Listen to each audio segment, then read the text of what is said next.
আসসালামু আলাইকুম রাহমাতুল্লাহি ওয়া বারাকাতুহু। সুপ্রিয় সম্মানিত দর্শক ও শ্রোতা, আশা করি মহান রব্বুল আলামিনের দয়ায় আপনারা সকলেই ভালো আছেন। যদি আপনার কামাই রোজগার না থাকে অথবা আপনার কামাই রোজগার কম, আপনি চান আপনার কামাই রোজগার যেন বৃদ্ধি পায়, আপনার কামাই রোজগারে যেন বরকত হয়, সকল ধরনের অভাব অনটন যেন দূর হয়ে যায়, তাহলে প্রত্যেক দিন এশার নামাজের পর এই আমলটি করুন। ইনশাআল্লাহ রিজিক বৃদ্ধি পাবে, রিজিকে বরকত হবে, প্রচুর পরিমাণ রিজিক লাভ হবে। ওজিফাটি কিভাবে করবেন?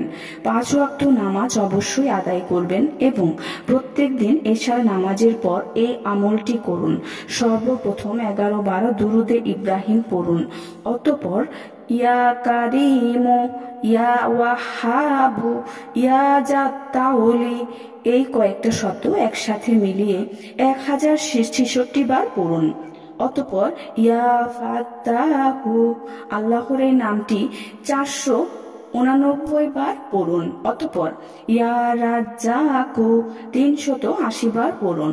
অতঃপর ইয়া কাফি 111 বার পড়ুন। অতঃপর ইয়া মুগনি 1100 বার পড়ুন। শেষে আবার 11 বার দুরুদে ইব্রাহিম পড়ুন।